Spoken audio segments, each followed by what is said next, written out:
पुरानी रामलीला मैदान को मिली नई सौगात। धनोरा विधायक राजीव तरारा के प्रयास से बाउंड्री और गेट के लिए 2,94,00,000 रुपए की मिली मंजूरी। आपको बता दें कि अमरोहा जनपद की विधानसभा धनोरा क्षेत्र में 200 वर्षों से चली आ रही रामलीला की परंपरा को नया जीवन मिला है। विधायक राजीव तरारा ने रामलीला मैदान को कब्जा मुक्त कराने में सफलता हासिल की है।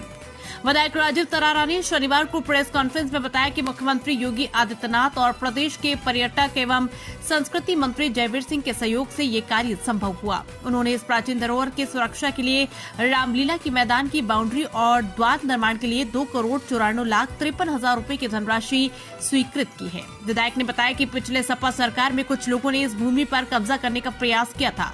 मामला कोर्ट तक पहुंचा और उन्होंने मुख्यमंत्री से आग्रह किया कि जिसके बाद एक टीम गठित की गई।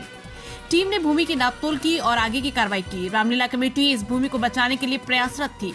ये सर्व समाज की धरोहर है। विधायक ने कहा कि क्षेत्र के प्रतिनिधियों के रूप में उनका प्रयास है कि सही कार्य हो।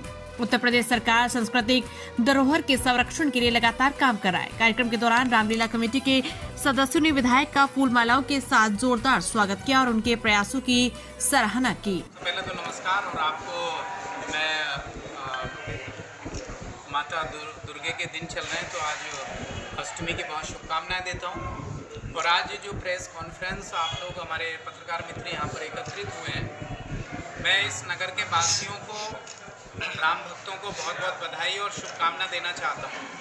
उत्तर प्रदेश के माननीय मुख्यमंत्री जी ने और हमारे प्रदेश के माननीय पर्यटन और संस्कृति मंत्री आदरणीय जयवीर सिंह जी ने इस प्राचीन धरोहर को बचाने के लिए इस स्थान पर पिछले 200 वर्षों से रामलीला होती आई है। पिछली सरकारों में इस पर कब्जा करने की कोशिश की। मैंने उत्तर प्रदेश के माननीय मुख्यमंत्री जी से आग्रह किया था इसकी नापतोल के लिए। उनके आदेश पर एक टीम गठित हुई, उसकी नापतोल हुई, जिसका नक्शा भी यहाँ पर बराबर में नजरी नक्शा लगाया गया है। और फिर आग्रह किया कि ये भूमि संरक्षित हो, जो प्राचीन धरोहर है इसकी हम रक्षा कर सकें। उन्होंने हमारे आग्रह पर 2,94,53,000 रुपए की स्वीकृति दी है। इसके लिए मैं उत्तर प्रदेश के माननीय मुख्यमंत्री जी का, माननीय पर्यटन मंत्री आदरणीय जयवीर सिंह जी का बहुत बहुत आभार व्यक्त करता हूं, धन्यवाद करता हूं। हमारी रामलीला कमेटी लगातार इसको बचाने के लिए लगी थी। मुझे इसके विषय में बताया, मैंने भी हाथ बढ़ाते हुए इसमें सहयोग किया, क्योंकि ये सर्व समाज की है। यहाँ पर 200 वर्षों से इसका रामलीला का इतिहास रहा है। नगरवासी और आसपास के क्षेत्रवासी, यानी कि इस बार भी जो रामलीला का मंचन हुआ था, विदेशों से भी लोग रामलीला देखने के लिए यहाँ पर आए। हमारे कई मित्र यहाँ पर आए। उन्होंने कहा कि हमारा लगाव है इस धार्मिक स्थल से, इस रामलीला से, इसलिए हम देखने के लिए आते हैं। तो इस धरोहर को बचाने के लिए एक प्रयास है। मैं नगर के वासियों को भी आग्रह करना चाहता हूँ, अपने राम भक्तों को ये आग्रह करना चाहता हूँ कि इस धरोहर को संरक्षित करने के लिए अपना सहयोग दें।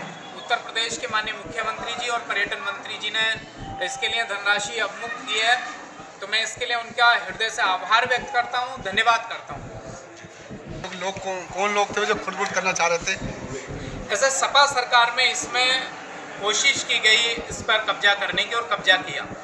यहाँ कोने में आप देखेंगे 3 दुकानें जो 132, इसका गाटा संख्या 132 है, उसमें अंदर आ रही है। इस नजरी नक्शे के अंदर भी दिखाया गया है। उसमें सपा में थे, फिर पार्टी बदलते हुए अन्य पार्टियों में गए और आज पुनः उस पर कब्जा करने की कोशिश, स्टे कोर्ट चले गए, वहाँ से स्टे लेकर आए। तो हमने संकल्प लिया एक जनप्रतिनिधि के नाते, मुझे यहाँ की जनता ने आशीर्वाद देकर भेजा है, तो मेरा प्रयास है कि क्षेत्र में सही कार्य हों। तो हमारे ये रामलीला कमेटी ने इसके विषय में बताया, हम इसको संरक्षित करने के लिए जुट गए। और हमारी सरकार हमारी जो सांस्कृतिक धरोहर है, हमारी जो विरासत है, उसको बचाने के लिए लगातार काम कर रही है। और उसी का परिणाम आज है कि उत्तर प्रदेश के माननीय मुख्यमंत्री जी ने और आदरणीय पर्यटन मंत्री जी ने इसके लिए धन की स्वीकृति दी है।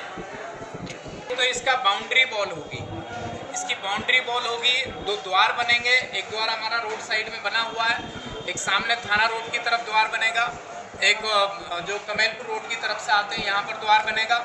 इसका मिट्टी का भराव का कार्य किया जाएगा, लाइटिंग की व्यवस्था होगी और इसके साथ साथ नगर वासियों को और पर्यटक यहाँ पर आए इस धार्मिक धरोहर को देखने के लिए, सांस्कृतिक धरोहर को देखने के लिए, प्राचीन धरोहर को देखने के लिए यहाँ पर पर्यटक आए, इस स्थान का दर्शन करें। क्योंकि सामने देखेंगे माता का मंदिर, साइड में गणेश मंदिर, भगवान श्री राम जी का, भगवान कृष्ण जी का मंदिर, शनिदेव का मंदिर, महादेव का प्राचीन मंदिर, आनंद धाम आश्रम, यानी कि एक सिद्ध पीठ है ये हमारी।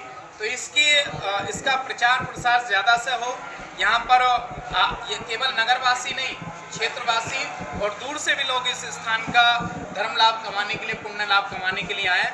इस मंशा के साथ ये कार्य किया जा रहा है और इस स्थान को हम दिव्य भव्य बना करके आगे की कार्रवाई शुरू कराएंगे और एक अच्छे से काम हो। रामलीला कमेटी से भी मैं कहना चाहता हूँ कि अपनी देखरेख में अच्छी क्वालिटी के साथ अच्छा कार्य कराए। यूपीपीसीएल इस कार्य को करेगी। माननीय मंत्री जी ने भी आदेशित किया है, एक अच्छी क्वालिटी मेंटेन की जाए और अच्छे से इस कार्य को किया जाए। ठीक।